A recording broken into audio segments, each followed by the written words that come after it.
सास बहू का लिव इन रिलेशन। नेहा खुले विचारों वाली लड़की थी। अरे नेहा, क्या दिन में सोती है?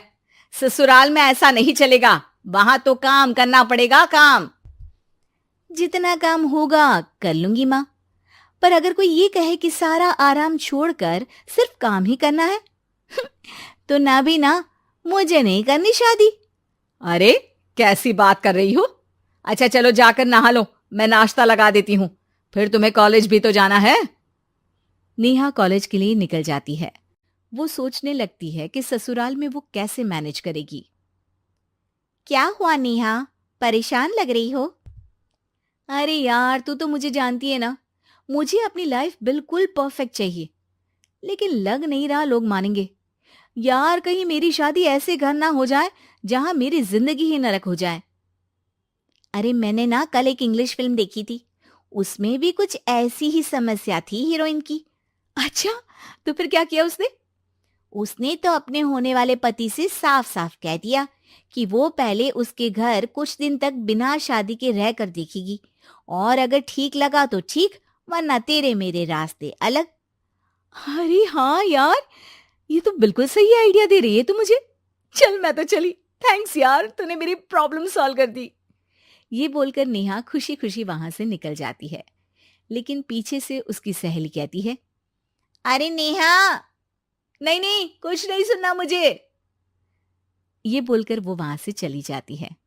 हे भगवान, पूरी बात सुने बिना ही चली गई। अरे वो तो विदेशी फिल्म थी, वहां सब चलता है, लेकिन ये तो भारत है, सभ्यता और संस्कारों वाला देश, जहां शादी से पहले लड़की को ससुराल में नहीं रखा जाता। खैर, नेहा मस्त होकर घर आती है। नेहा, कल तुझे लड़के वाले देखने आने वाले हैं, और हाँ, इस बार कोई बहाना नहीं चलेगा। हाँ हाँ, आने दो आने दो, मैं तैयार हूं शादी के लिए। अगले दिन लड़के वाले आते हैं, जहां लड़का कहता है, मुझे अकेले में लड़की से कुछ पूछना है। हाँ हाँ, क्यों नहीं बेटा, जाओ नेहा, घर तो दिखा दो इन्हें। नेहा भी खुश हो जाती है कि उसे मौका मिल गया है लड़के से अपनी शर्त रखने का। देखो, मुझे ना शादी से बहुत डर लगता है, पता नहीं कैसी लड़की आए, तालमेल बना पाए कि नहीं मेरे परिवार से। मैंने कई घरों में रोज का क्लेश होते देखा है। तुमने तो मेरे दिल की बात कर दी। मैं भी यही सोच रही थी कि भाई सास तो अच्छी होनी चाहिए, पति सपोर्ट करे ना करे, रहना तो पूरे दिन सास के साथ है। लेकिन मेरे पास ना इसके लिए एक बहुत अच्छा आइडिया है। अच्छा, कैसा आइडिया? क्यों ना शादी के पहले मैं कुछ दिनों तक तुम्हारे घर आकर रह लूं, तुम लोग मुझे समझ लेना, मैं तुम लोगों को समझ लूंगी, ठीक लगा तो शादी, वरना टाटा बाय बाय। क्यों? लड़के को नेहा की बात में दम लगता है। वो घर के सभी लोगों के सामने नेहा की बात रखता है। अरे पागल हो गई है क्या? ये कैसी शर्त है? अरे शादी से पहले मैं क्यों तुझे किसी और के घर भेजूंगी रहने? अरे लड़की के ख्याल तो 20 साल आगे के हैं, इतनी भी खुले विचारों वाली लड़की नहीं चाहिए हमें। अरे माँ, क्या बुरा और गलत बोल रही है ये? रहना तो हम दोनों का है ना, कल को कोई परेशानी आई तो तुम सब तो ये बोलकर निकल जाओगे कि जिंदगी तुम लोगों को ही निभानी है, तुम लोगों को जो करना है करो। तब क्या करूंगा बताओ? सबके समझाने पर वो लोग मान जाते हैं।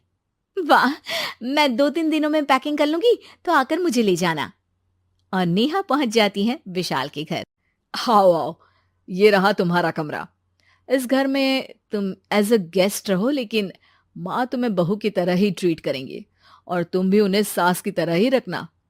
बस फिर क्या था, शुरू हो जाता है लिव इन सास बहू का ड्रामा।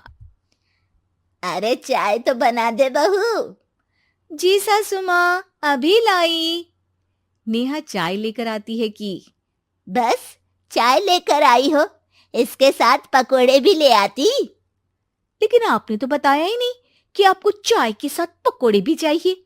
हाँ हाँ, अब तो पता चल गया ना। रात को खाना खाने के बाद नेहा किचन में खटर पटर कर रही होती है। क्या हो रहा है वहां नेहा? माँ जी, मैं ना रात को अदरक वाली चाय पीकर सोती हूँ, ये मेरी आदत है। अच्छा, तो जरा मेरे लिए भी बना देना। दोनों सास बहू रात को चाय पीती हैं।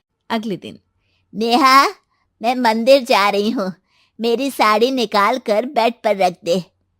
नेहा सास के लिए साड़ी निकाल कर रख देती है। वो देखती है कि उसके आने के बाद से सास ने घर का कोई भी काम करना छोड़ दिया है। यार मैं क्या करूं? ऐसा ससुराल तो मुझे नहीं चाहिए था जिसमें मैं ही सारा काम करूं। मैं तो ऐसा घर चाहती हूं जहां सास और बहू दोनों मिलकर किचन में काम करें। हे भगवान, रात को चाय पी ली, पेट में गैस बन गई, अब तो चला भी नहीं जा रहा है। मुझे तो ऐसी बहू चाहिए जो हेल्थ के प्रति कॉन्शियस हो, क्योंकि वो ठीक रहेगी तभी तो मैं ठीक रहूंगी। दोनों समझ जाती हैं कि वो लोग एक दूसरे के लिए नहीं बने हैं। अगले दिन, नेहा, जरा चाय तो ले आना। नेहा चाय के साथ चिला भी बनाकर ले आती है। सास खा पीकर सो जाती है। अगली सुबह, तेरी बुआ सास आ रही है, उसे मैंने तेरे बारे में बताया है। तभी वहां गंवार सी एक महिला आ जाती है। चलो यहां से निकलो, कुछ नहीं है खाने के लिए, जाओ। ए नेहा, तमीज से बात करो, ये मेरी ननद यानी आशीष की बुआ है। हाय रे दैया, इतनी आकड़ वाली लड़की! अरे यही है ना जो शादी से पहले ही आकर बस गई है यहाँ पर। बस नहीं गई हूं, बसना है या नहीं ये डिसाइड करने आई थी, लेकिन इन लोगों के रिश्तेदार इतने गंवार हैं तो मैं तो ना कर रही इस घर में शादी। और भाभी, और क्या कमी थी हमारे आशीष में जो आपने ऐसी लड़की की शर्तों को मान लिया? अरे वो तो आशीष के कहने पर मैं झुक गई, वरना ऐसी लड़की को तो मैं घर में घुसने भी ना दूं। ए हेलो, ऐसी लड़की कैसी लड़की? हाँ, बिना समझे बुझे शादी कर लूं? अब तो समझ गई ना कि हम लोग गांव के हैं। भाभी को खाट पर सोना और रिश्तेदारों का गांव से आना जाना तो लगा ही रहना है इस घर में। हाँ हाँ, मैं तो किसी मॉडर्न घर में शादी करूंगी। ये बोलकर नेहा वहां से चली जाती है। अपने घर में आकर नेहा कहती है, ना मां ना, लिव इन में रहकर देख लिया, ये गांव के लोगों का कोई भरोसा नहीं है।